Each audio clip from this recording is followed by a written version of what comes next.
Moon Podcast Escalation!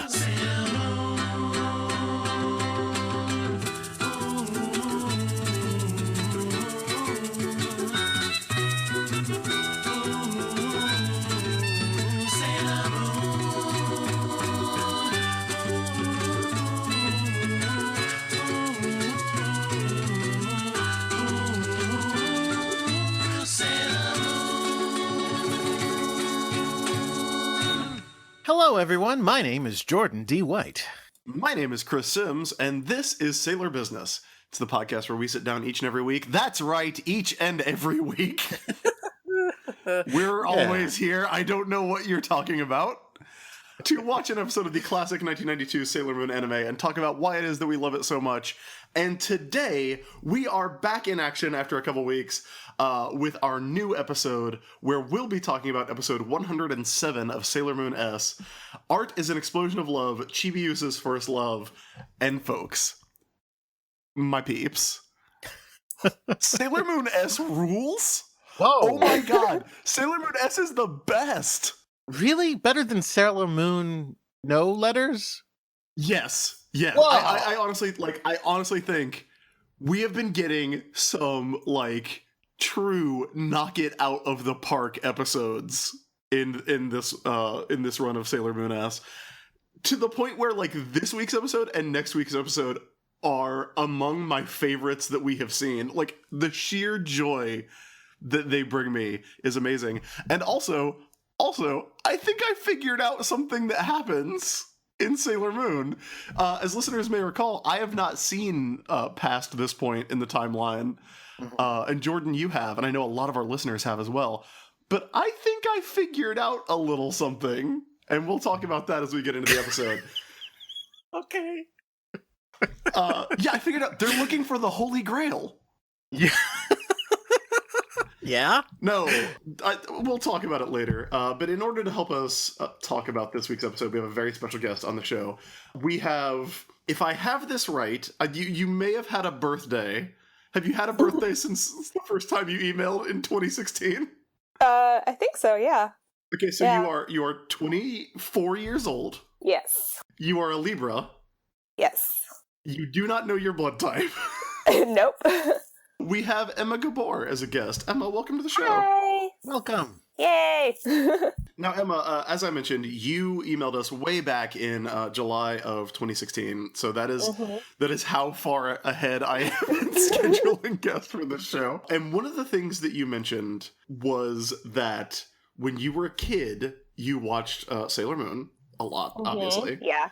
But you were also super obsessed with Agatha Christie. Yes. So when you would play with the Sailor Scout dolls at your friend's house, they would be solving a murder mystery Poirot style. Oh my god! Yep, that was me. I did cover one of them in red paint. She was the murder victim. Don't remember which one. Possibly Minako. Who knows? According to the email, it was Ken. It was a Ken doll. Oh, no, yeah. Well, he died too. Yeah, no, there was multiple. So. This is the and best then thing. there were 4. Okay. Yeah. So what happens? I want to know how this plays out. I don't remember. That's the thing. I just remember being like, I really like Agatha Christie. This girl who I knew was like, all right, cool.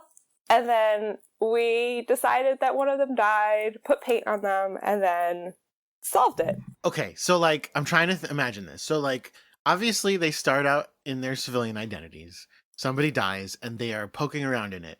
I'm trying to figure out at what point they transform. They find the killer, or is the killer a monster secretly? I think it was one of the other Barbies. Okay.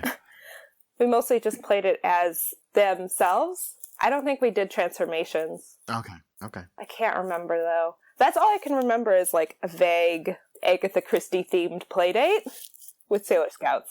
We don't get nearly enough murder mysteries on this show, though, is what I'm saying. We need this. Agreed. My question, and I know that we are asking you to remember bits and pieces of one afternoon from 16, 17 years ago. Yeah. But my question would be, who is solving this mystery? Because it's obviously not Usagi. Oh gosh, no. It's gotta be Ami, right? Yeah, Ami's yeah. the most Miss Marpley. Yeah, totally. Ami was the one when she got her computer out and she was real smart. So, aside from this single play date when you were 8 or 9 years old, what is your history with Sailor Moon? So I'm guessing I watched it on Toonami because it was about like first or second grade, and that was when I would come home all the time and just sit and veg out. I had not seen the original season of Sailor Moon or R before this, so this was my first time seeing those with you guys. Oh, wow. Yeah, like it just wasn't in the rotation when I was watching. And I think at one point my parents got rid of cable, so I had no ability to watch it. So I mostly saw S and Super S, and that's what I thought Sailor Moon was. And so when I started watching the original, I was like, why aren't there heart crystals? What's going on here? I was so confused. I was like, when does that happen? I'm like, am I remembering this wrong? I mean, I saw a little bit of Chibiusa, but I didn't really get introduced to her, and I was just like, okay, there's this kid there. And I was just like, all right, cool. And then I got to meet Chibiusa, and I was, she's not great. What do you mean?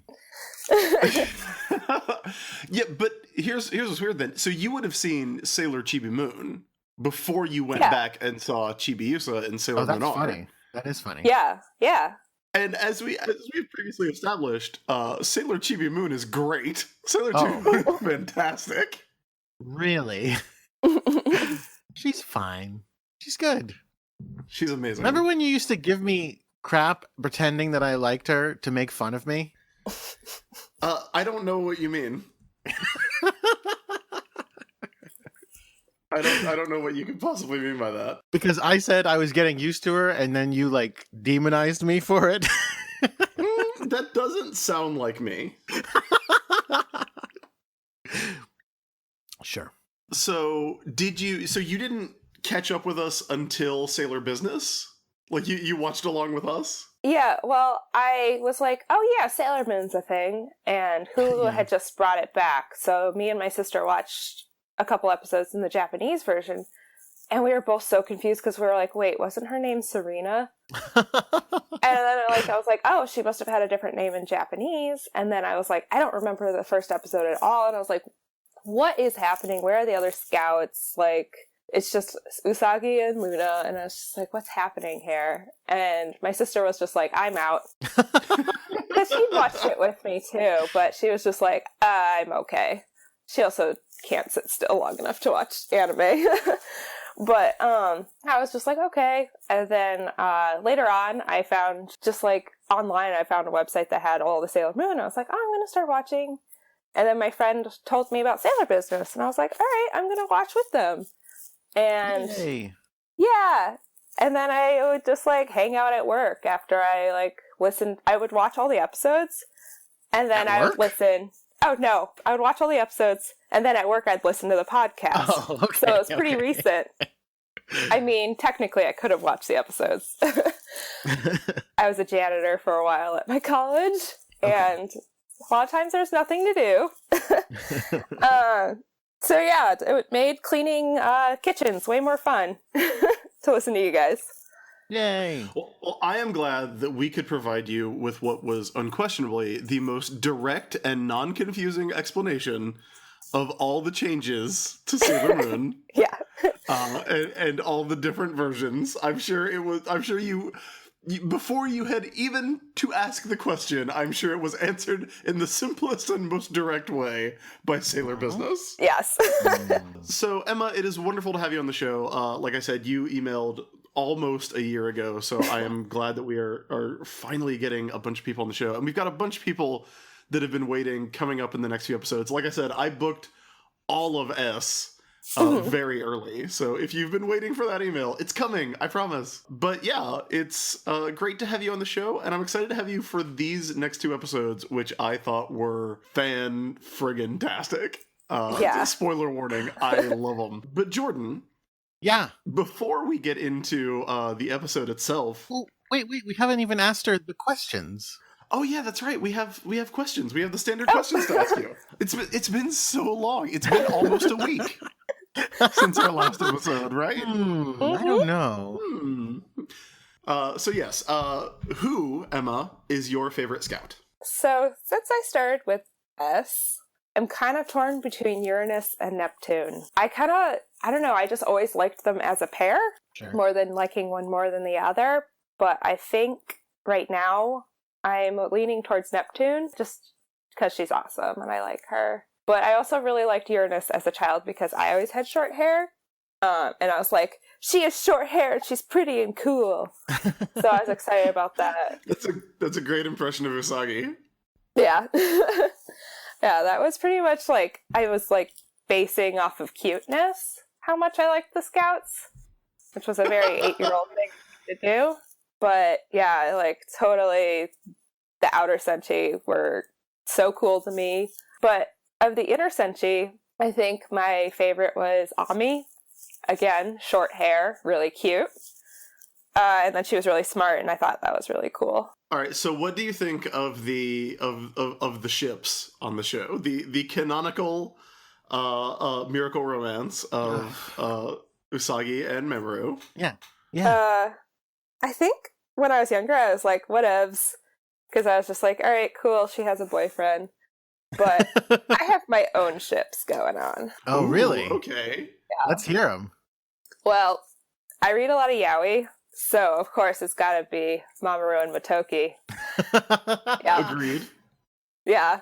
There's some history there. What about scientist Africa lady? I forget her name. Oh. Yeah. See how important she is? Scientist Africa lady. Yep. She's just a beard. Oh. Yeah, Motoki and Mamoru. That's my ship. One of my friends is an artist, and we were joking that we're gonna write a yaoi about them. Do it. Yeah, I want to really badly. And like Mamoru is constantly slipping away to be a superhero and Yeah. won't tell him. Yeah, that's Yeah. great. They all have the Tuxedo Mask mask merchandise there, and he's always like, "Oh, look at that!" And Motoki's like, "Yeah, he's so cool. I wish I could meet him." And he's like, "Oh, if you only knew." Love it. I do like to imagine Motoki going into the back office at the Crown Game Center and like placing the order for all the to fill up the crane games because they got cleared out by Joe. You remember Crane Game Joe? Yes. And being like, just send over a big old sack of tuxedo masks. They're in hot demand. I just saw online that you joined Twitter 2 years ago to send us a picture of tennis ball Luna that you Yes, that was me. I love tennis ball Luna. drew. So Yeah. adorable. Yeah. That's as much as my drawing skills allow me. Terrific. Yeah. Do we have any other big questions? I think you answered Hey, you already talked about Chibi. the big ones. Yeah, Yeah. we already talked about Chibi. So Emma, wonderful to have you. Before we you. get into the show, Jordan, I think we have to take care of some sailor business. Okay, let's do it. Is it going to involve acting sorry? It might. All right, might. I'm leaning over, putting my arm up. Yeah, me too. First of all, yeah, I do want to say sorry, everybody. March was a super weird month for me in terms of scheduling. We actually did our episodes with Artley about a week in advance because I knew the next couple weeks were going to be really hairy in terms of having time. I had a con every weekend. And then the last week of March, I got laid off from my day job. Oh. Yeah, it super sucks. Yeah. So sorry about that, everybody. We're back on the schedule. I will say, as summer goes on, as we get into May and June, for reasons that will become apparent, we might have to take another skip week or two. So, at some point in there, but I want to thank everybody for their patience. I don't think Jordan, did we get yelled at all? We didn't get any mean emails, but you're the one in charge of the Twitter. Did we get any mean tweets? Did we get yelled at all? No, we didn't get any mean tweets. Our listeners are really nice. We got some people going, "Hey, is there a new show?" And I had to say, "No, unfortunately, not this week." But nobody was unhappy, and so we're sorry. And we also apologize because we didn't do our promised Chibi episode for March, but we've recorded it now. It's released right now. It's out there, and we're gonna do 2 episodes in April to make up for it. We already know what the Yeah. next one is about, too. Yeah, and you should have Chibisode number 2 in your podcast feed. If you don't, I guess check again. That one's all about us talking about shows that were influenced by Sailor Moon. So we talk about Miraculous. We talk about Steven Universe a lot. Jordan, you talk about Buffy a little bit. Jordan reveals his attempts to get Magical Girl series going at Marvel, which unfortunately have yet to happen. And our next Chibisode is going to be about Sailor V. We're going to actually read volume 1 of Codename Sailor V, the manga, which we've both read before. But we've never really gone in depth talking about it. And maybe we'll have a guest for that one. But the Chibisodes so far have just been me and Jordan. So maybe not. And maybe we can bring something out of that to make us understand and appreciate Mina. Oh, well, no, like... Mina in the manga is awesome. Codename Sailor V is great. But maybe if we reread it, we'll see that she's just as great in the TV show. No. That's unfortunately that will not happen. We've also got some a letter that I wanted to read here in Sailor Business. This is from Cullen, and they did say they were okay with us reading this on the air. And Cullen says, if you don't mind a bit of gushing, I'd like to tell you how I discovered you and in what ways your show has been a really important force in my life. Get comfortable, maybe grab a drink or something. We're going to be here a while. I probably had one of the strangest introductions to Sailor Moon out of any of your fans. My first real experience of Sailor Moon was listening to you two guest starring on One Shot playing the Sailor Moon RPG. Oh. Side note, this is Chris again. If you have not heard that episode of One Shot, go find it. It's super fun. Yeah, I got to play Usagi. It was the best. I wish I could do that again. It was so good. Yeah, I got to play as Makoto, and Sailor Business All-Star Cat Cool was there as Minako. It was really, really fun. Can we ask them to start a new podcast called Two Shot so we can do a second one? There have been sequels to to One Shot Adventures. I guess I should say we're going to be recording this later this month. My first appearance on One Shot several years ago was when James D'Amato asked me to be on to play Feng Shui, and I played Jackie Chan. I played Inspector Jackie, who was Jackie Chan. And then we did a sequel, and I should also say that Kat plays a magical girl in that adventure as well. And then we're going to be doing a third one where I will be joined, Inspector Jackie will be joined by his cousin, who's going to be played by Matt Wilson, my co-host on War Rocket Ajax, as Shaki Chan, who is Shaq. Okay, that's what I was. Okay. I love it. We're going to be a mismatched detective team of Jackie Chan and Shaquille O'Neal, which should be really fun. Oh anyway, God. back to the letter. My cousin just worked on a movie with Shaq in it. Oh, wow. Yeah. Amazing. Yeah, no, it's a movie about talking dogs. I'm not sure, but apparently he plays like a really froofy dog. Or I didn't hear all of what it is, but that's as much as she told me, and then she showed me the picture of the dogs. Should be coming out eventually. That's pretty good. Yeah. Back to the letter. I listened to that episode as a longtime RPG player, but with absolutely no context of what Sailor Moon was, or who either of the two of you were. And even so, I loved it. I later realized that I knew Jordan from the Star Wars Minute and Chris from his recaps of Tarot, Witch of the Black Rose. Side note, Chris again, those will be carved into my tombstone, because they are the thing that I have written that most people have read. Does that mean I know what it's actually going to say on your tombstone? Yep. Great. Yep. Back to the letter. I was always sort of curious about Sailor Moon, but I was afraid to admit this to myself. I was born male, but had a lot of doubts as to my gender identity growing up, and so I made an effort to shun the feminine things in an effort to better pass as cis. Watching a girl show like Sailor Moon as a kid was clearly not going to happen for me. But all that is a thing of the past now, and you are largely responsible. Since listening to your appearance on One Shot, I've listened to all of Sailor Business, and then went and saw the dubbed version of the Sailor Moon R movie in theaters, which was the first Sailor Moon thing I had actually watched in full. It was magical. I cried. Then, getting ready to make this video for the first time, I had ever watched the Sailor Moon TV show in any sort of depth. So yeah. Listening to your show and embracing magical girl anime in my late 20s has been very important for me in my journey to figuring out who I am as a person. Although my gender identity is still a big question, nowadays I'm somewhere between gender fluid and trans, leaning more towards trans, but I'm only partially out of the closet about this, and this is where they say you can read this on the show. Also, I'm a podcaster and game designer, and I was recently a guest on Lucas Brown's The Math of You, which I know that Chris and Aiden have been guests on, and Allison as well. My episode should be coming out in the next couple months sometimes. Give it a listen if you want to learn more about me and my lovely weirdness. Also, if you want to hear my podcast, it's called Smash Fiction. It's formalized debates about who would win in a fight or contest between two or more fictional characters.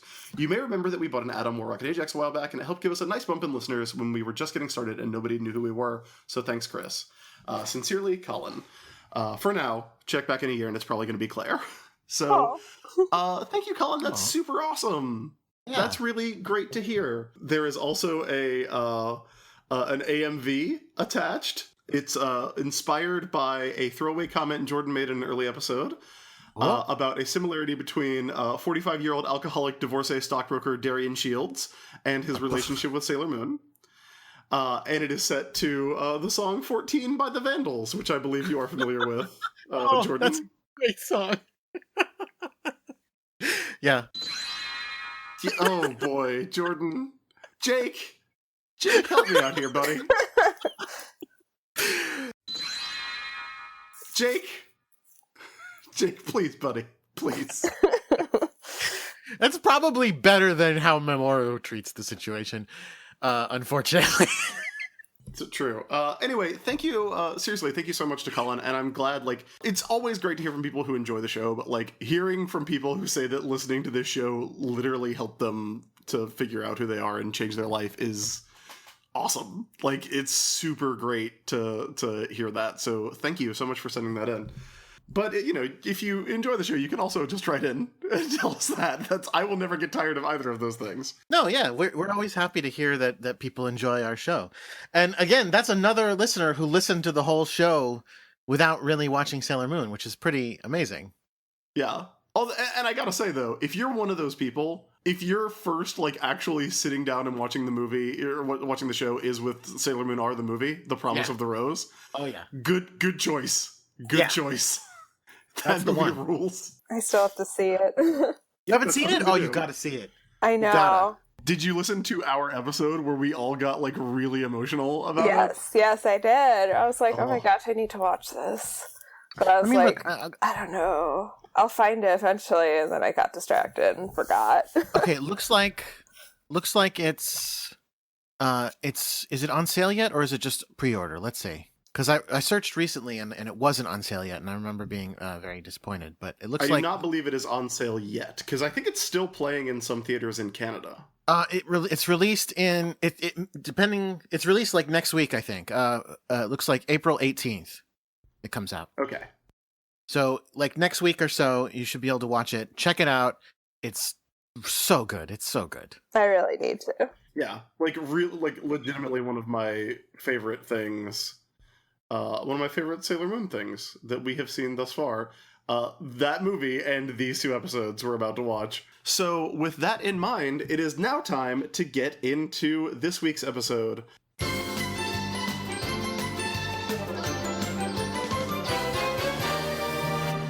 We are going to be watching episode 107 of Sailor Moon S. Art is an explosion of love, Chibiusa's first love. That's what it was called in Japan.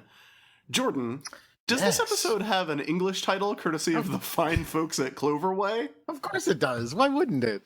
Okay. Okay. You got to give me a hint. Because I have a title in mind that I think it might be. Okay. Well, this is a big hint. No, let me just guess this. This is my guess. Art Attack. No. My hint. It's funny though. That's title though. Yeah. It's a perfect. It's alliterative. What's funny is my hint would not have dissuaded you. My hint was going to be the first word is the same. Okay. So it's art something. Mm-hmm. Hey, and also, your instinct was right. Was good. Okay. So it is alliterative. Mm-hmm. Art. Is it 2 words? Yes, you can't be alliterative without 2 words. No, it can be more than 2 words. Oh, dingus. No, it's just 2 words. Emma, do you see this dweezil that I have to work with here? Oh gosh, yes. Oh, It's not art attack. Art. Art. Oh, I have no idea. if only you had more class, you might get it. Excuse me? Because then you would get, Chris, that it was art appreciation. Oh. No art is appreciated in this entire episode. At the very end. That is a bad title. Yeah, it's not. So yes, we are watching Art is an Explosion of Love, Chibi Usa's First Love, and we open with pie. There is an apple pie cooking in the oven. Well, I guess we actually open with Usagi going through the refrigerator and the cabinets and saying, "There's never any food in this house," which is a hell of her own making, I am sure. Aw, poor Usagi. And here's the best thing about this. When she has the fridge open, we actually see that there is like there's a big Jell-O in there. There's a big like lime Jell-O mold in there. She just must not like Jell-O. Yeah. Or maybe There's it's always a, room for maybe it's a savory Jell-O, and she doesn't want Ugh. that. it. Is that a thing? It used to be, not so much anymore. I also like that when she opens the cabinet under the sink, there's like clearly cleaning products down there. So no, Usagi, those are not for drinking. Do not drink the Windex, Usagi, even if you are hungry. But when she looks in the oven, she sees a full-on apple pie, like a lattice crust and everything, and pulls it out, cuts it up, and serves it to her friends. Now, Emma, Yes. one of the things that you said when you wrote in was that you always appreciated that we talk about the Sailor Senshis fashions. Can we talk about how Makoto is like formal dressed to go hang out with her friends and have pie and juice? Yeah, no, I totally was like, is she going out to a nightclub? Like, this thing is like fancy. Like, what is she doing? And then everyone Yeah. else is wearing whatever. Although Ami seems to be dressed kind of grandmotherly again. Ami's like business casual. She's got her cardigan. Like, these are all outfits that we've seen before, except for Makoto's. Ami's got like her cardigan on and her like pencil skirt. But yeah, Makoto is wearing like a formal dress that looks amazing. It's super cute. Yes. Agreed. Meanwhile, Minako's showing up in friggin' overalls, Yeah. What's wrong with looking that? looking like a slob. What? I think it's an overall dress. Yeah. It's a very casual look, but she looks good in them. So, Usagi goes to cut the pie, and they make sure that Usagi did not bake it. Yeah, like, it's preposterous. They literally all just go, so you found a pie in the oven and we're just going to eat it? Yeah, Mom probably made it for us. What are the odds of that? Like, does that ever happen? Has that ever happened in history? That, like, I don't believe that. Well, to be fair, I believe the last time we saw Ikuko on this show, she was bringing the scouts, like, tea and cake. I guess. And because remember, she brought one extra plate and one extra cup, and it was after Chibiusa had gone back to the future. Right. So Ikuko does have a history of bringing the scouts snacks. I don't know if she has a history of full-on baking Dutch apple pie.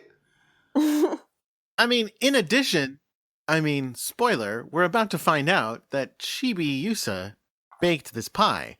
How old is this girl again? That she's getting Yeah. unencumbered use of the kitchen? And making it look all fancy with the pie Yeah. crust, making that grid. But I do love that both, like, everybody kind of calls her out on, like, okay, so Usagi, did you bake this pie?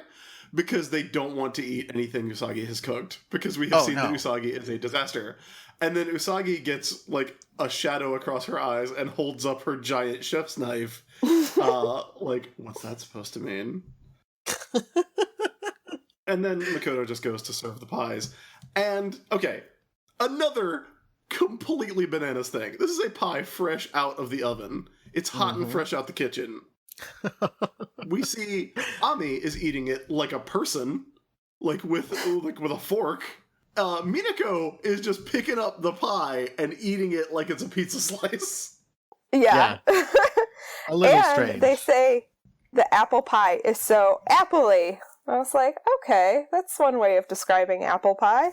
Like I've seen doing that with a pie, but then you're talking about usually a cold pie that has kind of, for lack of a less gross word, congealed a bit, so it could be a much more solid slice. Or like a hand pie. Like a hand pie sure. is a thing. Like even if you like swing down by McDonald's and get like like an apple pie, those are pies that are meant to be eaten with a hand. Or like Hostess fruit pies. These are like slices. Yeah, like a Hostess fruit pie, which can stop all crime. But yeah, she's just chomping away on a slice of pie. Yeah, if it was fresh out the oven, I think that all the innards would be falling out. Minako does say, as you said, Emma, she says something about the pie being apple-y, which I don't think is that bad a description. But I think that might be a pun in Japanese, because in the original dialogue, Makoto goes, "Mina, your jokes are really going downhill." And in the new, actually, there's going to be a lot of differences in these two episodes between the Japanese dialogue and subtitles and the new Viz dub, which is genuinely great. What Makoto says in the new dub is, "You really need to work on your adjectives," which I think is very funny. I like it. What is Japanese for apple is ringo, right? Is it? I think it is. Okay, so now we're all up on Google Translate. Oh, great! It just gave me the kanji. So, it's Totally readable. It's like some stuff that looks like arrows and then a little house. Try the Ringo. other way. Try Japanese to English. Ringo. Type in Ringo. It gives you a pronunciation guide. So Ringo. Okay. Great. Haha, I was right. I knew something about Japanese. Good job, buddy. I'm proud of you. Now we're experts. So they are eating the apple pie, and Chibiusa walks in and goes, "Hey, has anybody seen that apple pie?" And everyone freezes as they are halfway through eating the entire pie. And it turns out that Chibiusa has baked the pie, and she is very upset because the pie was for a special someone. Well, hold on. I actually want to point out as well that Usagi is also eating the pie with her hands. Well, I mean, if Minako's doing it, Usagi is also doing it because they're the same character. Yes. But yes, as you said, Chibi has baked this pie for a special someone. Interestingly enough, what's his name? Matsumori? Something like that. It's like Masanori? Masanori. That sounds right. And interestingly enough, they kept his name in the dub. Oh. Really? Yeah. Me and Devin were very surprised. His name is exactly the same in both versions. Very weird. There's also a really cute moment here where the Mars bit? Ray says, "In the name of Mars, I will chastise Usagi." And then just kind of flicks her in the head. And Usagi sells it like she has just been hit by a truck or by Moon Spiral heart attack, I guess. She gets all squiggly-eyed. Yeah. And she calls Ray a traitor. Even though Ray was enjoying the pie as well. Well, that's why she's a traitor. Because she's acting like she was indignant. And then Usagi's like, "So wait a minute, hold on, who's this boy?" And then Chibi goes, "It's not important, I gotta go, bye." And then pops back in just to yell at them. And I will say right here, I really wish that the someone special that she had been baking the cake for was Haruka, because that would fit the pattern of the entire rest of the show, of all the scouts falling in love with Haruka in turn. Oh, So, yeah. Well, Chris, let me just point out, that would be crazy. What kind of a weird coincidence would it be for a random person to have a crush and for it to be on one of the other scouts? That would be too bizarre. Yeah, you're right. That would never happen. That would just be poor writing. I also want to point out that, like, there are 2, 4, 6, 7 slices of pie left. How much pie did Chibiusa think this 8-year-old was going to eat? No. Like, you Chris, can still take him a slice of pie. You don't understand pie. Oh, that she can bring him a slice. Sure. I Yeah. got you now. I was going to She say, can you bring don't him a understand slice how of pie works. You don't bake the number of pieces. That's how you cut it. No, that's what I'm saying, is, like, the scouts... I know, now I get it. Like, the scouts cut it into, I guess, 1, 2, 3, 4, 5, 6, 12 slices. They ate 5. There's plenty left. Yeah, it's salvageable. But then as soon as Chibiusa leaves, they eat the rest of it. Because as Ray says, no sense in leaving leftovers. Yes. I like her way of thinking. They are concerned over Chibi's feelings, but they all decide, you know what? That's Usagi's problem. Yep. Your kid. Yeah, pretty much. Is that what you say? Yeah, that's generally what I say when I have to deal with people's kids. Actually, can I take a moment to mention something then? No. Oh. So moving on. I'm gonna do it anyway. No, yes, you may. So I haven't mentioned on the show, but I'm having a kid. Yes, congratulations. And You are? yes, my wife is pregnant right now Congratulations! Oh my god. with a baby boy that we are going to name. Greg? No. Chris is going to make fun of me just as much. I would never do that. It's such a happy occasion. We're naming our little boy Darian. No, Oh my you're God. not. Yes, we are. Oh Yes, we No, are. you're God. not. Yes, we are. Darian Jordan White. Oh. Oh, can I ask a question? You may. Does Devin know this is what Yes. you're planning to name your baby? Yes. Oh my goodness. We Jordan. decided if we have a boy, we'll name it Darian. If we have a girl, we'll name it Serena. Oh my goodness. Oh boy. You're acting like it's such a terrible thing. It's a lovely name. Uh-huh. And he'll make fun of girls that he likes, and it'll be great. No, no. It's all wrong. It's all wrong. That depends how we raise him, I guess. Why did you not decide to name him Jordan Small Gentleman Serenity White? It was a close decision. Actually, I was still pushing for Sirius White, but Devin forbid Jesus. Oh boy. Devin forbid that one. So we went with Darian. Oh my So in goodness. October, there will be another Darian in the world. Oh. Oh boy. Well, congratulations on this wonderful occasion. Yes. Congratulations. No, not Greg. What am I, crazy? I'm not going to name it Greg. No, Kidding. I was I'm kidding, kidding. Greg. I'm sorry, Greg. Anyway, so Chibi skips along to class. I just got my head in my hands, everybody. Everybody, you can contact us and let us know how much you support this name, but it's not changing, so don't say you're not supporting it. I'm going to start a quick change.org petition. I hope you just heard Aiden laughing from the other room. So, as we were saying, Chibi is heading her way to the Juban Art School, where she has art class. This is where she's met this boy.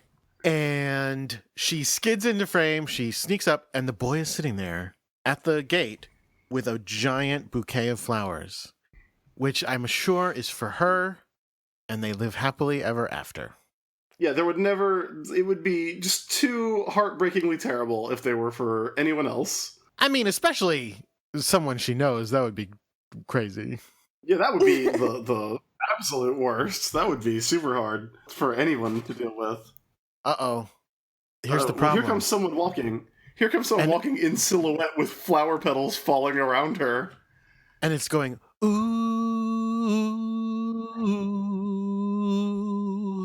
Who could it be? I wrote down when I first saw Masanori, I was like, so he's just baby Darian. Because that's what he looks like. Yeah. Yeah, I was just like, oh, so that's totally what he is. I wrote it in Speaking big of letters. Baby Darians. So you wrote Baby Darian. Maybe I believe in psychics now. Well, I wrote baby Mamoru, but Oh, I don't believe in psychics then. Good. Phew, thank you. Oh my god.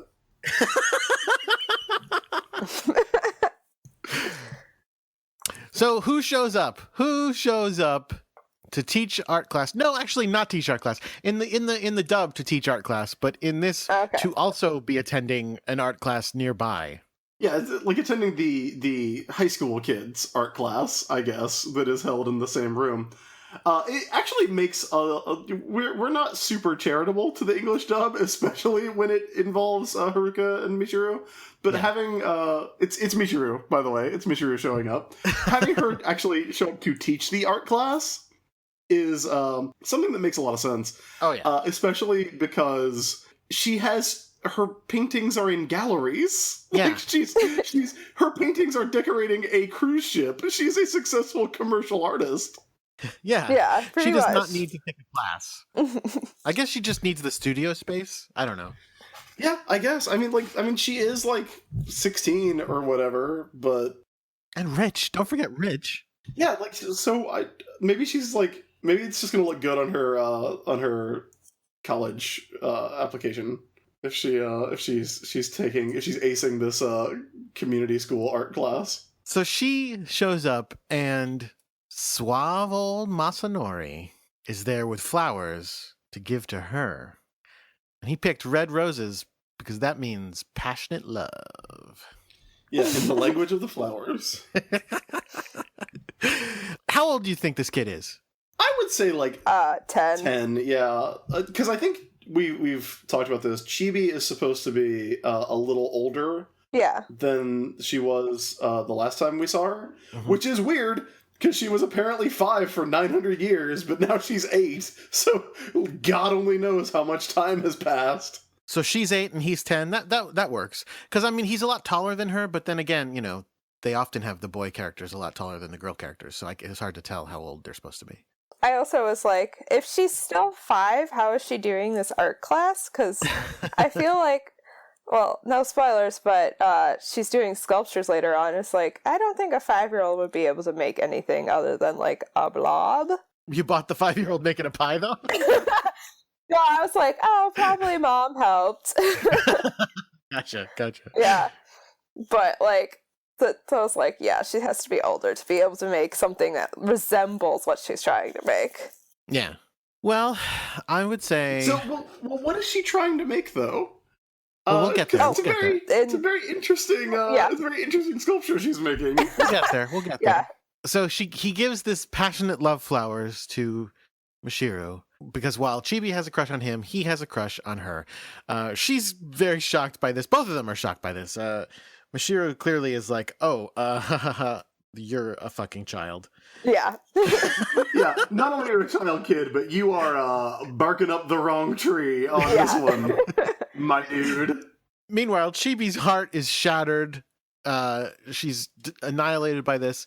And then Michiru kisses the kid on the cheek, because that's what you do. You tease kids and make them think they have a shot. The thing that I said while we were watching this last night was when he gave the flowers to Michiru and Chibiusa was watching from a trash can, because this show knows what it's about. Oh, good point. I never even thought of that. The thing that I said was, yeah, nobody's getting what they wanted of this. Too sad. Yeah. So, meanwhile, what is Chibi making in the sculpture class? Are we there yet? Did we jump straight to that? We're here. Oh, goodness. We're pretty much here. Because she is busy making something, but it's not turning out quite right. So Masanori offers to help her out. And we should say, Usagi is watching this because she has, I guess, taken it upon herself to fix the problem that was caused by the pie. Well, the scouts told her she had to. So I guess her solution here is to just go and recon the situation, I guess. Yeah, Luna's giving her shit. Like, Luna's like, this is you ate the pie. You gotta help this girl. And it's like, fine. Yeah, Luna does a lot of trash talk in this episode. and does not provide any solutions. That's kind of the role that Luna has fallen into over the course of this show. Yeah, It's just a naysayer. just talking shit constantly and not helping.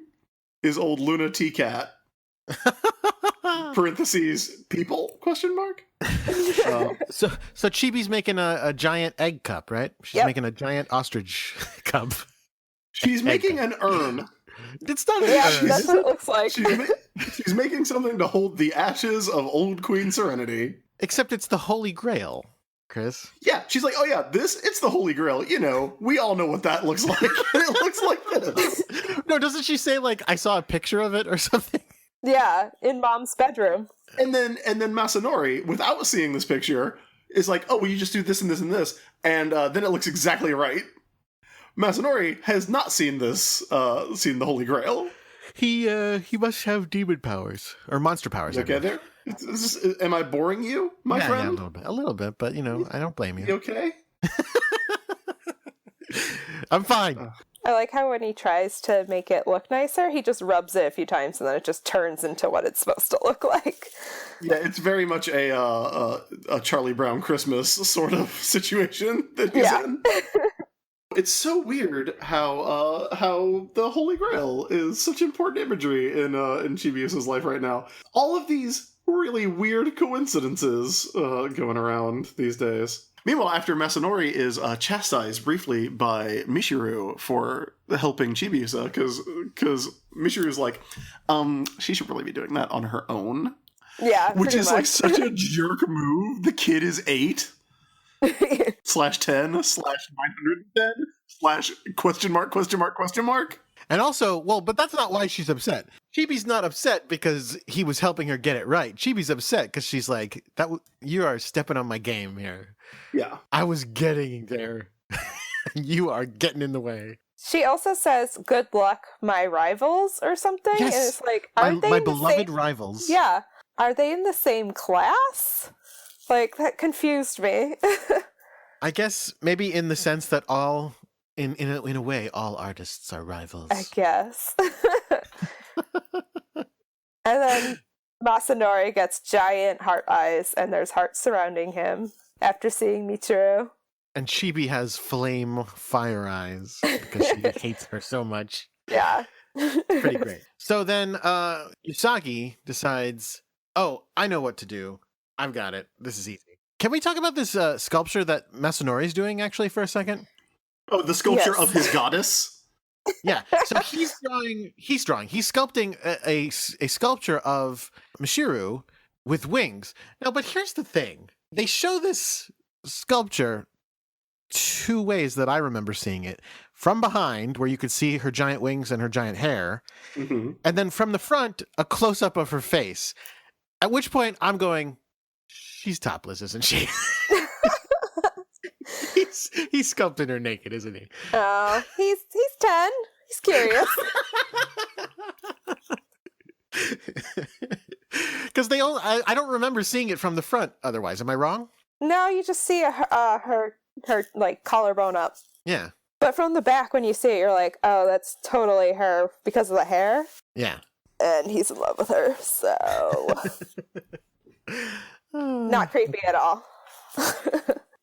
No, she's wearing a shirt in the sculpture. When you see it in the front, there's like a line because she's wearing. Yeah. When you see it from behind, she's clearly wearing like a dress. Oh, okay. So right. he has sculpted clothes for her. Okay, but it is very clearly Michiru, which is also very weird. Yeah, and she's in the class, so she might see it. Then we get the weirdest part of the episode, the part where Professor Tomo is calling for takeout. Yeah. Why? Why do we have that part? In the original, they're delivering ramen to him, and in the dub, they have replaced it with a very over-the-top Italian accent for him, like, ordering pizza. There was kind of in the new dub, like, look, I am a fan of the new dub, but they have kind of a weird over-the-top Japanese accent. That's weird. In the new one, yeah. It's very weird. But I don't know if that's, like, if it's one of those things where the original Japanese, like, again, I actually didn't even watch it with the Japanese audio on, because I watched with the subtitles and the English audio. So I don't know if there was, like, a joke about the voice on the other line. Like, whatever the Japanese equivalent would be of having someone be like, hey, come and pick up your pizzas, or whatever, and they tried to preserve that. Maybe. But that's really weird, given what we're going to see in the next episode. But yeah, we get this, like, 5 to 38 minute scene of Professor Tomoe. No. It's really long, because then he calls up, like, he's on the phone with this ramen guy, because he's trying to call Yudial, and he gets the ramen guy, and he's like, no, I want to speak to Yudial. And then the guy's like, nope, this is for ramen. And then he makes a complete ramen order. For ramen. And then he calls the number again, and Yudial picks up, and he just doesn't say anything for like a minute. Yeah, that's or for weird. like 20 seconds. I say a weird minute. It's a too. very long time. I don't get it. Yeah, she's just going mushy mushy. Mushy mushy. Mush mush. Once again, we have a very Nephrite-esque plot where she's like, oh yes, we found a child who's good at art, so we're going to tear his heart out. Cool, cool, cool. I like that they just Very like true. have a database of people that they're just like, oh, we'll try an artist this time or something. Well, they have like a statue with what looks like production art of Yeah, it. And she's like, yeah, oh, he's a 10-year-old who was able to like create this beautiful work of art, so his heart must be pure. But it's like, is this a statue commercially available? Did he like sculpt it and then sell it to Kotobukiya? Like, is Bandai making this toy? The weird thing about it too is that because it's a cartoon, this statue that he made just looks like any drawing of any person. You know what I mean? That if you saw Yes. this, you would not think, "Oh, that's a statue." You'd think that's just a person standing there. Yeah. At first I was like, is that their target? Because when did she turn up? Because like, I thought for a second they were talking about her being the target, and I was really confused. Because it looked like a person. I didn't know Yeah. who was supposed to be his art. Like they should have had it all like one color, like the clay. Here's what I like about this. It is, What? we've talked about this a little bit on the show before. It is very clear that like the diamonds are pointless now. Because Oh yeah.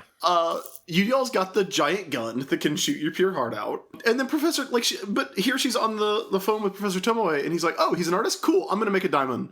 And it's like, no, this is just something Tomoe likes to do. It's just, he likes to have fun with it. So, he's making the diamond, and Yudial's like, okay, I guess. Well, that comes up again later in the episode, and I'll talk about it when it comes up then too. Yeah, so he drops some sculpting tools into the Easy Bake Oven, and Chokoka is the result, as we will find out later. And that apparently, I looked it up on Wikimoon, and they said that name is a pun on the word for sculptor, which is Chokokuka. Close. I get it. And so that brings us to our act break.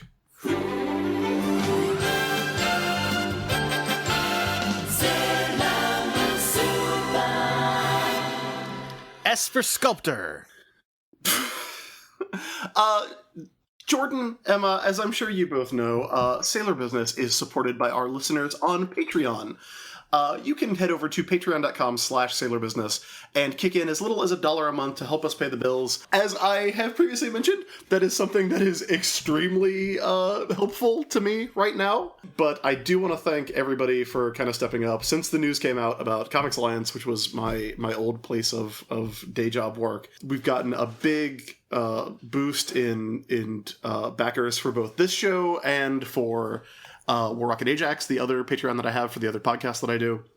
So I wanted to just set out a blanket thank you to everybody for stepping up and helping out. But we've got plenty of new backers to thank because it has been a million years since we did an episode.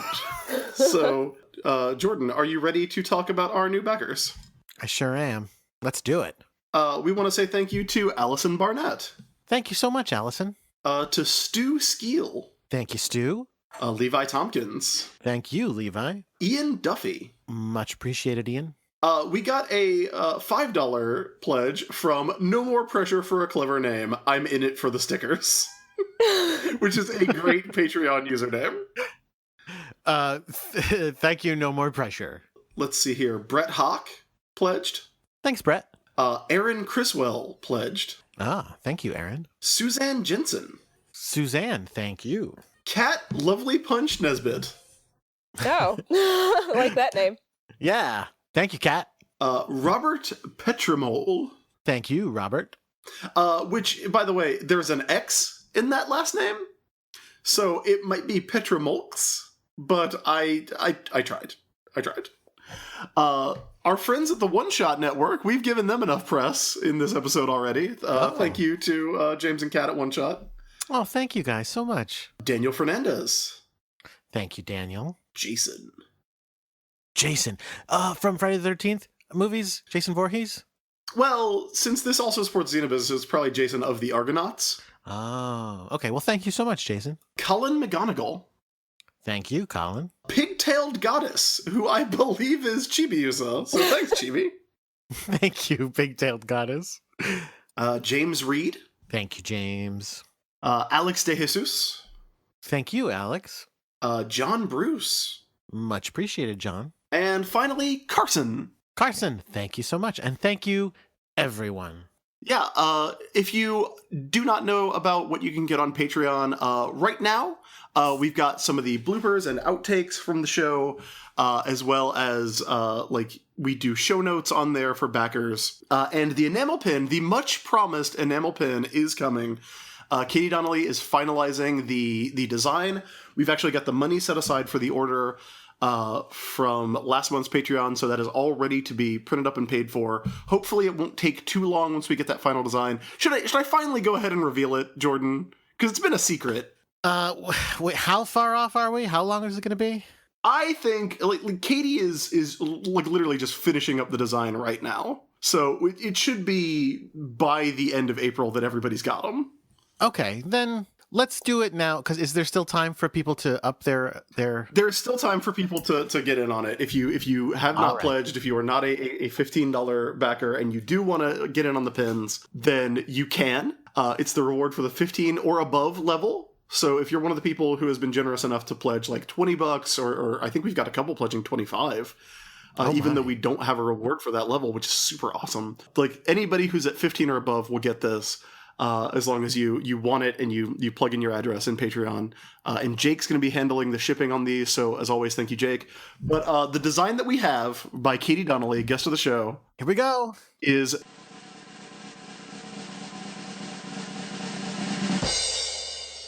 Tennis ball Sailor Moon. Yeah! Oh, that's awesome! Yeah, I love it's our favorite moment from the whole series. It happens very early on, and it's gonna be a tennis ball with it's as it appears on the show. And there was some debate. Katie sent in a couple of different designs. One of them was literally just a tennis ball with odongos that I thought was super cute. But we actually have like a little Usagi head and her legs and arms sticking out with her moonstick. So that is going to be coming very soon. It's such a cute design. Yes. I'm really excited to have Katie drawing that for us. And I do want to say that will be coming soon. I've actually got a separate order of pins coming from the people that we're going to get these printed up from. So I can actually check on the quality. But if you see a guy at a table and the table says Proton Factory at a convention, and he'll be at Heroes Con like I will be in June, he is the guy who's hooking us up on the pins and doing a really great thing for us.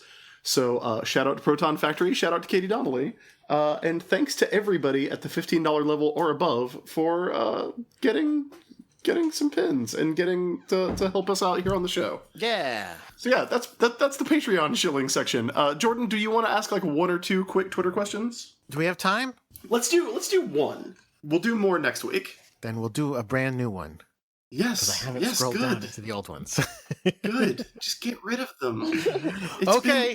Somebody's gonna be like, what do you guys think's gonna happen in Sailor Moon R? Yeah, that's how old your questions are. I skipped those ones. All right, here's the question. Hey guys, 2014 is so cool. Well, get ready, Chris, because this is a very now question that is all about current controversy. Better not be a bummer. Mark Hughes wants to know, is Sailor Moon a property that could get away with the main characters not being Asian in the North American film adaptation? Now, this is obviously a reference to a bunch of things recently, but Ghost in the Shell very prominently. Ghost in the Shell. A lot of people have talked about it with Death Note. Yeah. Like, I don't know if I necessarily agree. Like, Death Note, the book and the movie and the anime are all great. They are terrific as they are. But at the same time, like, it doesn't... If they literally said, as they supposedly did, we are not interested in Asian American actors for this role, well, that's kind of effed up. But the idea that they would be like, well, we're not going to feel like we have to cast Asian American people if it's an American version where they're playing an American kid. I don't know. I don't know. What are your thoughts? Here's the thing. I think you could do it with Sailor Moon, and I will say, like, I think it's like, on a very personal level, I think it's frankly pretty ridiculous with Ghost in the Shell that they like. And one of the things that makes it ridiculous, like, if you can, and I actually saw this tweet, and the tweet was, "What evidence do we have that Major Motoko Kusanagi is Japanese?" If you can bring yourself to type that and not realize that you're being a jackass. I'm like, there's pretty good indicators right there. Yeah, in that her name is Motoko Kusanagi. Like, if the character, like, if you're gonna have Usagi Tsukino, Rei Hino, Ami Mizuno, like, if you're gonna have those characters, if you're gonna keep Rei as a shrine maiden, then I think you have to. But I think that one thing that I really appreciated about the Power Rangers movie, and I was not like a huge fan of the Power Rangers movie. It wasn't as bad as I thought it was going to be, but it also wasn't anywhere near good. Editor's note. Co-signed. I didn't think. You mean the new one, right? The new one, yeah. It was actually one of the last things I wrote about for Comics Alliance. But one of the things that I think they did a really good job on was in terms of like a racially diverse cast of the kids. Like, and I think it's you get into this weird situation. Because when Elizabeth Banks was cast as Rita Repulsa, there was like a minor, like a trimmer version of the controversy that would happen with Ghost in the Shell. But like, if you get right down to it, the American Power Rangers cast is kind of like more racially diverse than the Japanese Power Rangers cast. You know, like Sure. the cast of Zyuranger, where everyone is Japanese.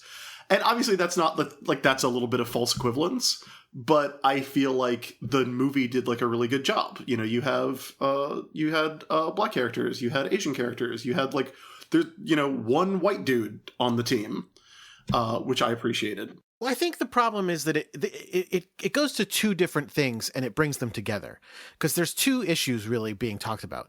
The reason it's a problem is because there aren't enough quality lead roles for Asian actors in America, period. Yes, far That's and a away. real problem.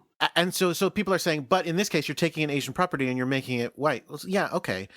In the same way that if they were going to make a Spider-Man movie that took place in Japan, they wouldn't be like, well, we're going to cast a bunch of white people, though. They'd probably go, no, we're going to do Spider-Man if it was Japanese, right? I mean, don't you think? Well, I mean, they did that. They It's did called that. Spider-Man, and it There rules. you go. Oh my god, that exists. Oh yeah, no, the Japanese Spider-Man is awesome. It is the reason that the Power Rangers have giant robots, actually, because Spider-Man introduced Leopardon, which is Spider-Man's giant robot, and Which makes no sense. the rest is history. Yeah, Oh, gosh. he drives a car shaped like a bull into a giant lion robot named Leopardon. Oh my goodness. But here's the thing. I think you can do it as long as you don't just default to white. If you want to make Sailor Moon for America, then I think the cast needs to be reflective of America, and America's not just white people. I think Rei needs to be Japanese. I don't necessarily know that it is like the other characters. And I say this as a white American dude who is not a part of the culture that Sailor Moon was made in. But I don't know if the races of the characters are as important to characters who aren't Rei. Like, Rei is obviously, she's a Shinto shrine maiden. Right, know? but could we get away with having her be devoted to a different religion? It would be really weird if she was an American teen who was like a nun.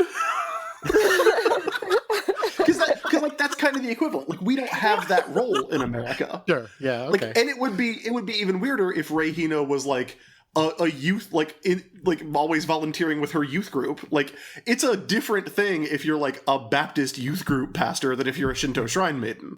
Yeah. But like, I would think if they cast like 5 white girls or 4 white girls or even 3 white girls as Sailor Scouts, riot in the streets, my dudes. Yeah. Okay.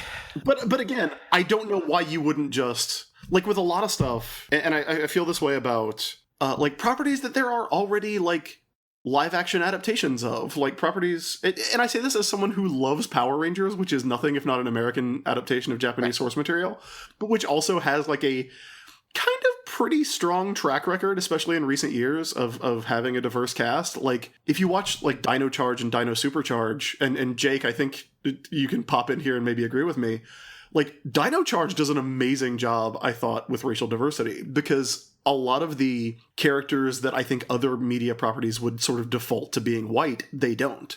Like, there is a knight from 800 years ago who is not white, even though he speaks with this voice, and he's like, yes, sir, Lady Shelby, I shall help you. But he's not, like, the actor is not white. He's Davi Santos, and he's Brazilian, which I think, why not? Like, if we can accept giant dinosaur robots, we can accept that there was a Brazilian guy in the fictional country of Xandar who was a knight 800 years ago. Why not? You know, like Koda is a caveman, and he's played by Yoshi Sudarso, who is also not white. Like, the Red Ranger in that show is not white. Shelby's not white. Like, again, it's one of those weird shows where, like, the majority of the cast is non-white, and I think that works in that show's favor because it does reflect a much larger demographic.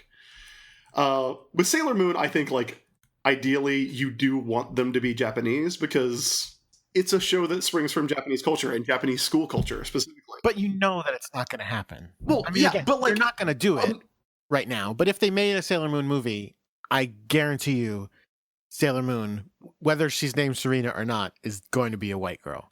The other 4 girls are up for grabs. Here's the thing. Then why are they wearing sailor suits? It doesn't really make sense that they're wearing sailor suits anyway. No, it does. It does, because sailor uniforms are a Japanese school thing. They're not from Japan. They're from the moon thousands of years ago. No, they're from Japan. Right. It only makes sense in the real world why a person drew teenage girls in a sailor suit. Why in world they'd wear that makes no sense. Well, I mean, like, that's the same reason, like, why does Superman wear a blue costume with a big yellow shield on it? It's because he looks like a cop. Like, he's a big friendly policeman. Anyway, it's a complicated issue. I would love to hear what listeners had to say about it. Agreed. Me too. Very, again, very much so. I think all 3 of us are white folks on the show right now, right? Yep. I have a question, Chris, to clarify something that I don't, because I didn't watch the Power Rangers movie. It's not in continuity, though, right? No, it's a reboot. It's a hard reboot. That seems so crazy to me, because Power Rangers is a thing that has a million variations that all are in a continuity together, and they're like, forget all that. No, they're not. They've all met. No, they haven't. You told me they have. Super Sentai have all met. I thought like every Red Ranger has met. That happened literally 15 years ago. There have been 15 Red Rangers since. And they are not in continuity with each other? No, each Power Ranger series is its own continuity. Since In Space. But aren't they, like, at least, like, in a multiverse together or something? I mean, I would say they're in a... Like, there can be crossovers. Okay, but, like, a few of them are even... like, distinctly... Like, RPM is set in a post-apocalyptic future. Oh, wow. Okay, so, then there you go. Yeah. We're way off track. This has been longer than the show so far. No, it hasn't. All right, let's get back to the show. All right, back to the episode.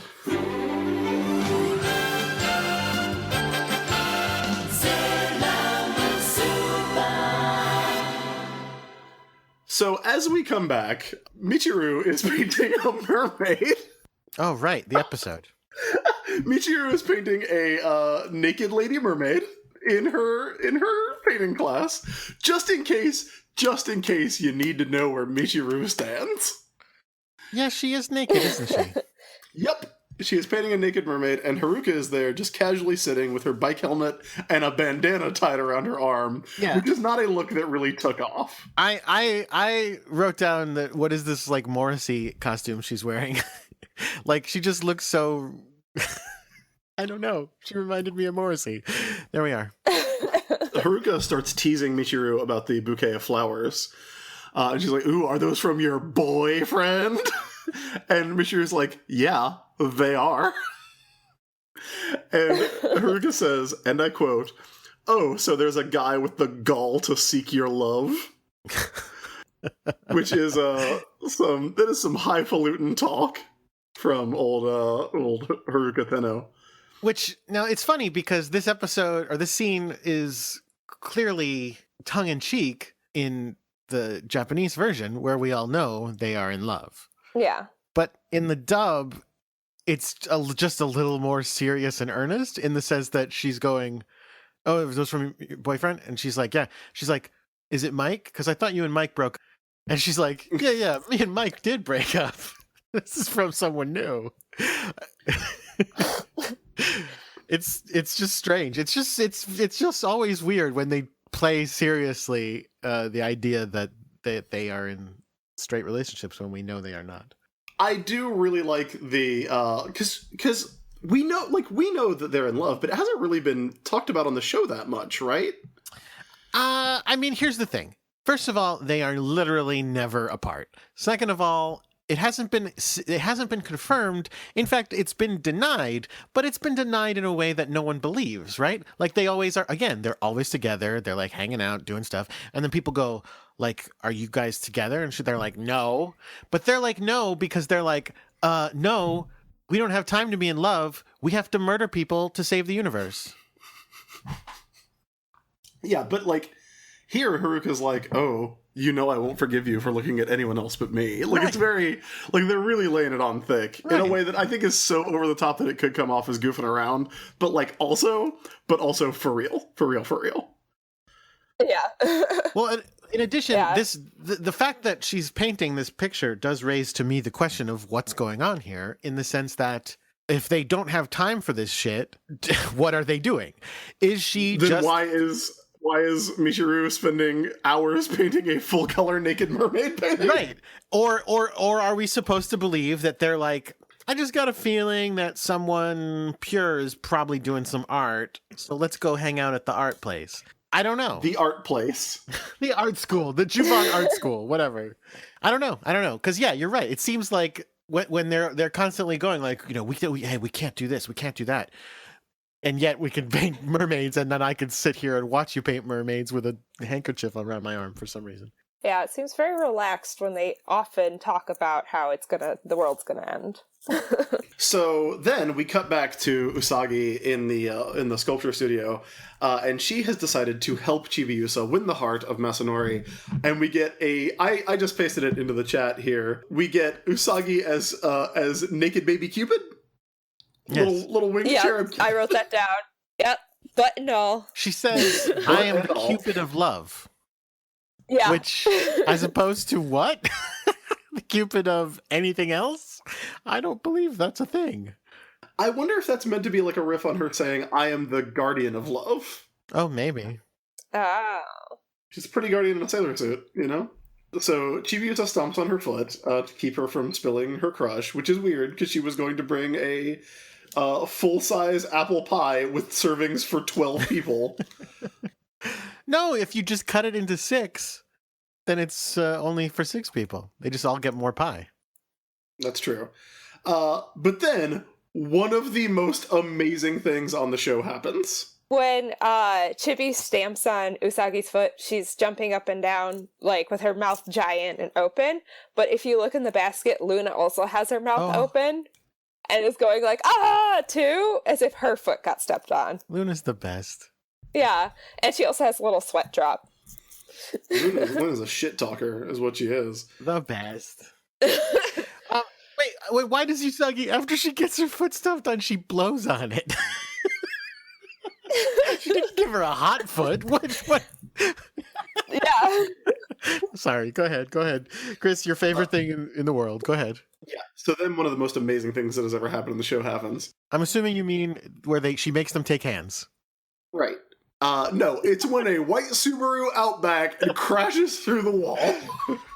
Just in the middle of art class with children. In the middle of art class, roaring out of the bushes outside, comes a white Subaru Outback that just crashes into the car, and then Yudial goes, "Everyone remain calm."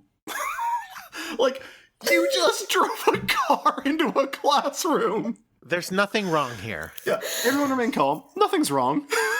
Which, that is honestly, how I react to my mistakes. No, it's fine. It's fine. Yeah. I just wrote down Udall is the best. That's all I wrote. In the dub, they have her say, it's all right. My radar told me no one was in the way. I love Udial. Udial is everything I love about Jedi and everything I love about Esmeralda put together.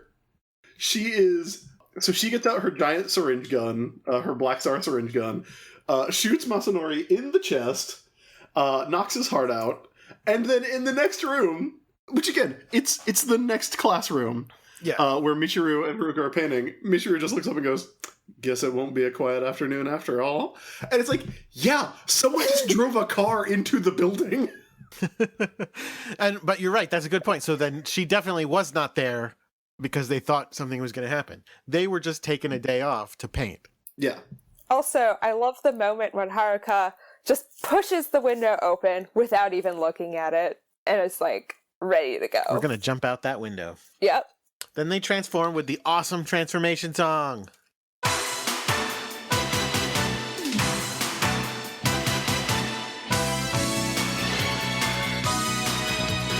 Neptune, planet power!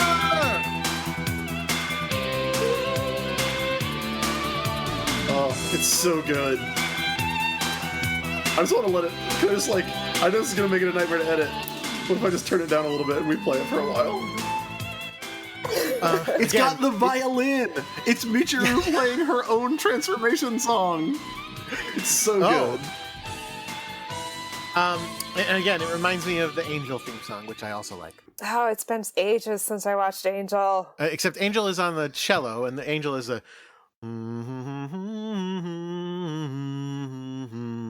Oh, yeah. Yeah, this is like the Sailor Scout equivalent of Shinsuke Nakamura's entrance music, for those of you out there who watch pro wrestling. So yes, they transform, and back in the sculpture room, Udial picks up the heart, but it is immediately snatched away from her by Neptune and Uranus, who reveal that it's not a talisman, because what, like, at this point, why would it be? like she's like, it's like, this time it's talisman. They're like, nope, it's not a talisman. And that is that. Udial opens up the back of the Subaru, and it is Chokuka, who is funny looking. Well, it's a caricature of an artist that you would see on like the Dick Van Dyke Show. there's a beret, there's a big smock. She has a giant mallet and a chisel, which I think is hilarious. And then she's half like Picasso face going on. And she kind of strikes a muscle pose, and Udial is like, "Oh my god!" Which it's the other thing I love about Udial. She's not at all into the daemons. She is like so over it. She's great. This is my favorite Chibi Yusa moment of the entire episode. Oh yes, I love this moment. Chibi goes and is gonna help, and Usagi and Luna stop her and go, "You can't transform. You'll give away your identity." And she's like, "Then I won't transform." And she just runs out as her own self, grabs Udil by the arm, and bites her on the arm. Yeah, which is great. Yeah. And that I guess is when she loses the pure heart. But Chibi Yusa has it, and then it's pulled away by by Neptune and Uranus, right? Yes. Yeah, Neptune and Uranus show up and grab it from Chibi. And, it's as easy as stealing a pure heart crystal from a time-traveling baby. And Chibi's like, "Give it back." And they're like, "Yeah, sure. It's a piece of garbage crap heart anyway. We don't want it." Yeah, this is trash. Here's your trash heart. And then she puts it back in his chest. And then the fucking episode is over, guys. That's it.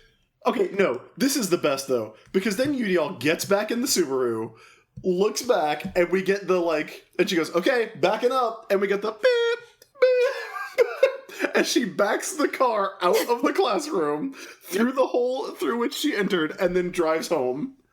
Udial is amazing. Totally. But Udil is gone from the episode. And so that's what I'm saying. At that point, no one has... Okay, so here's the deal. Sailor Moon, Sailor Chibi Moon have not transformed. So at this point in the episode, the monster's only goal for the rest of the episode is to kill Neptune and Uranus. or at least to fight them. So Neptune and Uranus, knowing this, go, all right, well, we're going to get out of here so people aren't in danger anymore. They leave. The monster runs after them. There's no reason for Sailor Moon and them to transform and go after her. Like, the episode is over.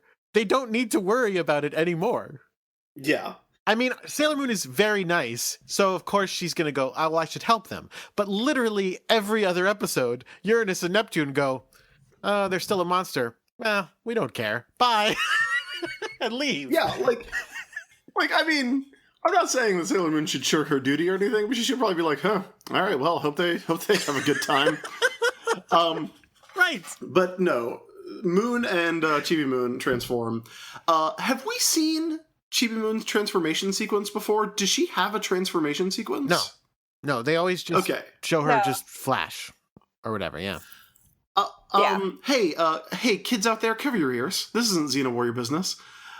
Chibi's crystal is what I would call extremely yonic with the way that it is cut. What do you mean? Here, I'll type what I mean to you, Jordan. Yeah, I'm lost too. That's what I mean. Hold on a sec. Let me pause it. Oh. All right. Well, are you going to say that for our listeners' benefit, or Nope. you want me to? Just, I feel like extremely yonic gets it all out there. I see. That's not a word I'm familiar with. Well, I'm learning about it now. It pays to increase your word power, my friend. So your vocabulary is getting better. So I just wanted, because the facets of the gem are not like, it is not the same as Usagi's gem. Like it's got like a little bump in the middle. Oh yeah. Like if you look at them, they're completely different cuts of stone. Moving on, we for some reason do not see a transformation sequence with Chibiusa. No, we still don't. She just kind of like puts her arm up and then she's Sailor Chibi Moon. Chris, I have a possible theory on that. Okay. It might be the same as Aiden's theory, because Aiden had a theory last night. Maybe they're less comfortable showing a naked 10-year-old than they are a naked 14-year-old. That was also Aiden's theory. I'm less comfortable watching a naked 10-year-old than a naked 14-year-old, so I'm on board. Yeah. But here's the weird thing, though. We have seen, like, that kind of imagery, though, before, at the end of R. Like, when she turns back into Chibiusa after she's Wicked Lady. So, either way, I think it's kind of weird that we don't get some kind of full transformation sequence for Chibiusa. Like, maybe not as elaborate or lingering as the other ones, but honestly, like, is it just that I'm so used to them now? Because I really don't, like, see... I've talked before about how I read a description of Sailor Moon before I read it that was like, yeah, these schoolgirls get naked before being gradually enveloped in tight-fitting sailor uniforms. Yes. And I thought it was a completely different thing than what it is, but, like, I see nothing sexual about the transformation sequences anymore. I think that we all have grown used to it. Is that just me? Yeah. I do think it's you. I think that, and all of us, like, I think we've gotten used to seeing the Sailor Scouts clothes burst off and be naked. Yeah, but they don't burst off, though, is the thing. They're just whatever. Like sparkly rainbow silhouettes. You're right. Yeah. You're right. I'm conflating it too much with Cutie Honey when I say their clothes burst off. Yeah, Cutie Honey, like as we talked about on the Chibi-sode, that is a show where the clothes burst off.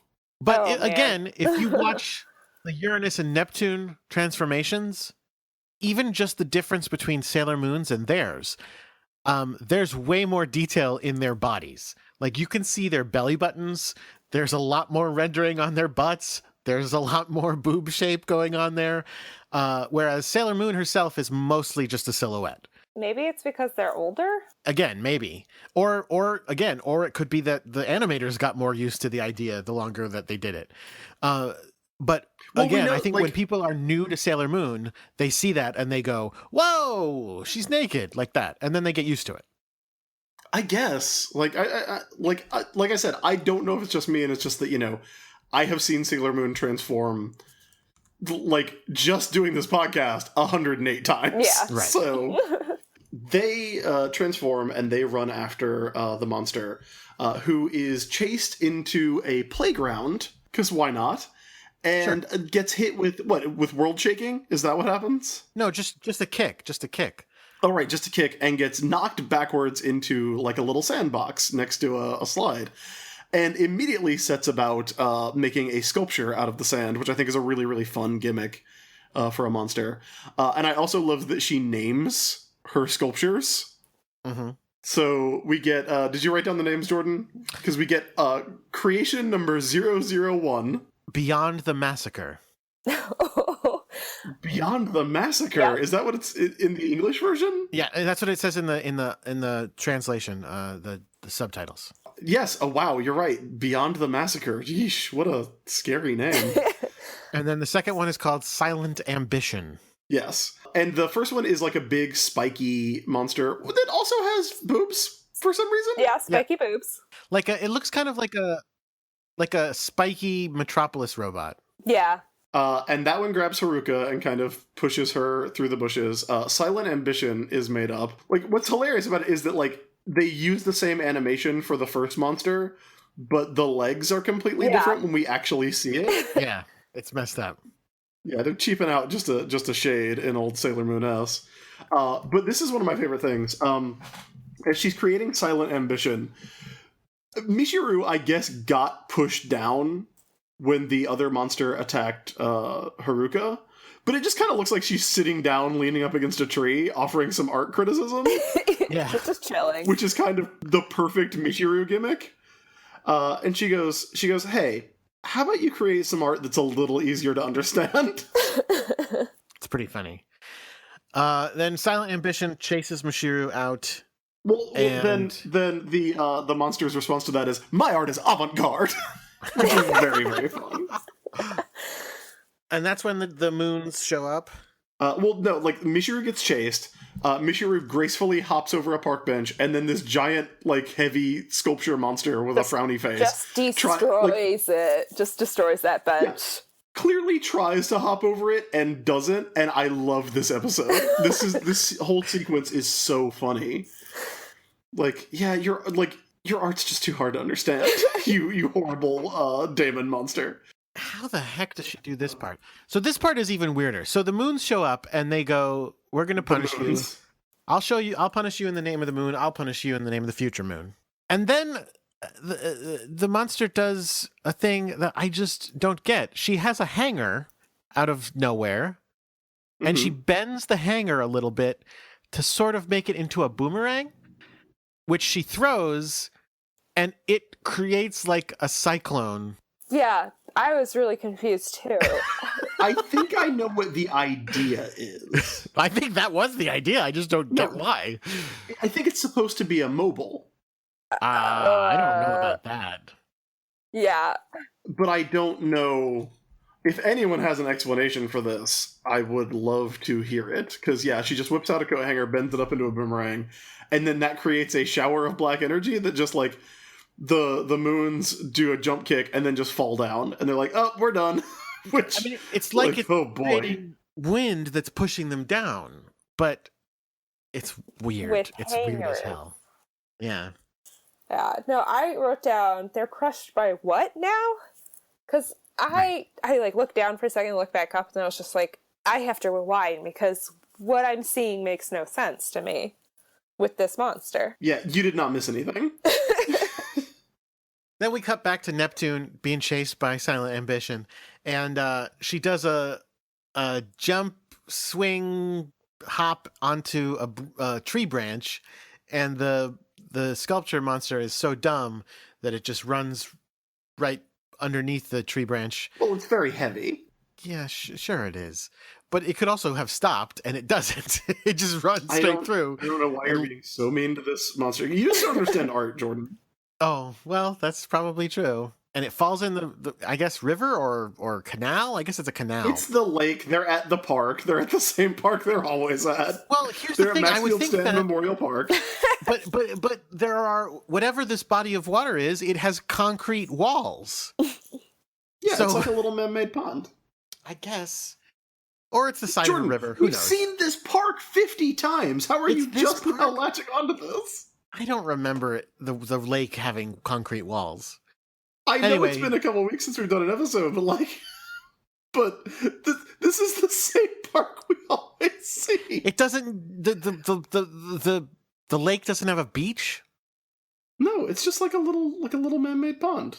Well, the monster falls into it and it dissolves. Yeah, and then we get one of my favorite moments of the episode where Neptune is like, "Sailor Uranus, the creature's weakness is water." And it's like, oh yeah, what else were you going to try, Michiru? Do you have something else you could try other than water? No, you don't. You absolutely do not. You were Wow. going to try water regardless. Yeah. Wow. Harsh. Well, but like I always say, I don't believe that she actually uses water. What do you think she uses? Well, I've said a million times, she does this thing, and the visual is all about water, but what she actually does is throw a planet, and it just hurts people. It doesn't actually, there's not a flood. It doesn't wash things away. I think she deeply submerges people. Yeah, okay. I mean, I think that because she says deep submerge. Yeah. So, At any rate, this does half melt the monster, the yeah. main monster, Chikokar. She hits Chikoko with Deep Submerge, and then it's time for I would say probably the most devastating attack since Bubble Spray. Yeah, well, Pink Sugar agreed. Heart Attack. Also, she says, Chikoka, after she's been hit with Deep Submerge, she says, I should have used waterproof clay. Is that a thing? Presumably, you Let's can Google make it. sculptures out of things that are resistant to the elements that aren't like marble, right? Yeah. I just Googled waterproof clay, and there's something called polymer clay. Oh, polymer, yeah. Polymer? Yeah. Is this the first time you've ever said the word polymer? In reference to clay, yes. Okay. No, Okay. I You used just, to. you just seemed like it seemed like a new word. Yeah, that's what I used all the time as a kid to make crafts. I just didn't even think about that. Now I know. So we get Pink Sugar Heart Attack, which is delightful, and it has its cute little Pink Sugar Heart Attack noise, which I love. The little I'm surprised you don't have that song. Oh, I wish I did. Maybe it's on one of these. I have a couple of tracks of sound effects that listeners have been kind enough to send in, but they're all like it's like all the sound effects together. So there's one that's just like 10 minutes and it's just variations on swing. So I gotta figure out how to go in and cut the good ones out. That's funny. She does Pink Sugar Heart Attack. Nothing happens, and then she kind of like gets a little closer to the monster, and the monster gets. And I love that, like, Usagi is, like, leaning in being like, yeah, like, Usagi's got the cutie moon rod out, which is the thing that kills monsters, and she's given her daughter a little time. She's like, come on, you hit her with Big Sugar Heart Attack. This is your training. And then, finally, it happens, and, Chikoka gets some pink sugar hearts to the face. It's delightful. I love that it does something, but barely anything. Just kind of annoying. Oh, I love it. I love it. I love this useless attack. It's the best. I'll tell you what does work, though, is good old Moon Spiral Heart Attack. Yep. It's lovely. It is indeed And lovely. it kills the monster. So the monster dies, and then we cut to the end of the episode, which is a nice little romantic walk between Chibiusa and holding hands with, what's his name? Masanori, who calls her Tsukino, and she's like, you can call me Chibiusa. And he says, I'll see you. Oh, wait, I forgot to give you this. He's changed his goddess sculpture. Instead of a goddess sculpture of her, he now has done one of Chibiusa. That's a nice little bust of her. It's Right, perfect. because when she runs off to fight the monster, he's like half awake. Because you know how when you get your heart ripped out and it just makes you sleepy? Yeah. He sees her and he goes, my goddess. So it's a very over the top thing to say. So then he runs off. Chibiusa turns around to find out all of her friends have been spying on her romantic moment. And they all go, that was cool. And then Usagi's like, you can thank me. It would be okay. And she's like, go fuck yourself. You ate my pie. You owe me. I mean, yep, that is exactly what happens. And then Luna's like, she has a point, and Usagi knocks Luna on the head. Just a little knuckly. Yeah, because talk shit, get hit. That's the rule. That's the rule for the Sailor Scouts. What literally Usagi says is, she's like, yeah, besides, you owe me a pie. And Usagi's like, you still remember that? And it was like, that was this morning. Yeah, it's the same day. Everybody's wearing the same clothes. It's clearly the same day. Yeah, I remember that I baked a fucking pie and you ate it. And then Chibiusa is going to physically beat up her mother. And her mother has to climb a lamp pole to escape getting beat up by a little girl. Destined Moon Mother. Oh, there you go. And that's the end of that. And I think that we all learned a lot. Like Jordan, for instance, learned a lot of new words today. Like yonic and polymer. Yes. I know the word polymer. It's time for Sailor Business Says, where we talk about the lessons that we learned in each episode. And Emma, we will start with you. What did you learn from this episode of Sailor Moon? I learned that it's totally okay to make a sculpture of your love in the sight of everyone else in the class when she is also in that class. Yeah, that's true. It's not that weird. A little weird. A little. Jordan, what did you learn? I learned that all artists are beloved rivals with one another. I learned that it's possible to cut a pie into 12 pieces, even if you're the kind of person who, let's be real, would cut that pie into about 4 pieces and let the other 4 people in the room decide who get the remaining 3. That's accurate. So yeah, a super, super fun episode. Very Monster of the Week, very kind of inconsequential. But there's something that I wanted to mention here. We get a little line from Chibiusa at some point in this episode. I'm pretty sure it's in this one. It might be in the next one, but given the context of the episode, I'm pretty sure it's here.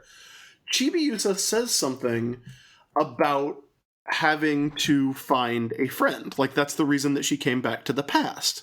And I know, just from seeing, because I know that, like, I've seen a lot of Sailor Moon fan art, particularly from Shannon Manor.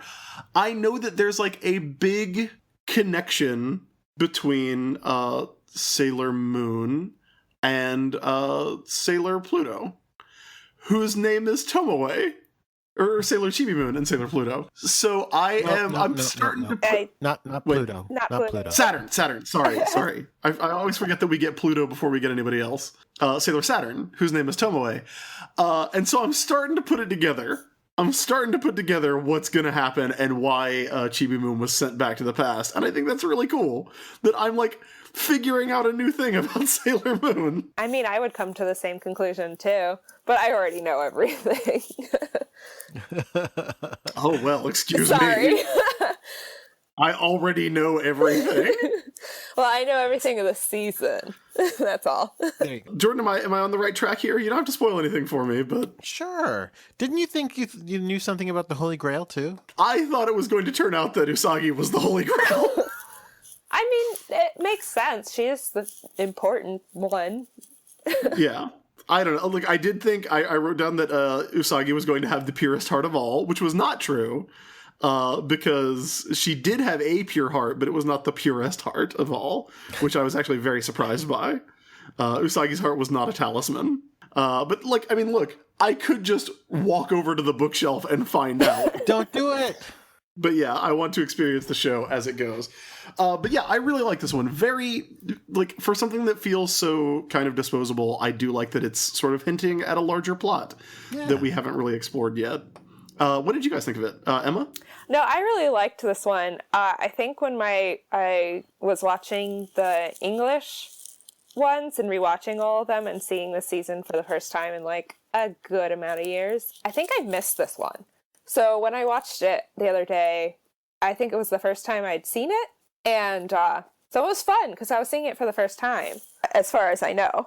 And I always like being able to see new episodes of Sailor Moon because then it's just like, it's fun. It's the first time you're seeing it. It's all new to you. You can enjoy it. I liked it a lot. Cool. All right, Jordan, any final thoughts? Yeah, it was fun. I didn't go crazy for this one, but I liked it. I like Chibi in this episode. She's actually pretty cool. I like it when she bites Uriel. That was my favorite. Yeah, that was good. Yeah, I cannot stress enough how I am surprised and delighted by Chibi Moon now that she's back. Like you may remember, I was dreading it. Me too. Oh, she's like so fun and in such good plots in this one. So I think that's going to do it for episode 107 of Sailor Business and episode 107 of Sailor Moon. Thank you all for listening.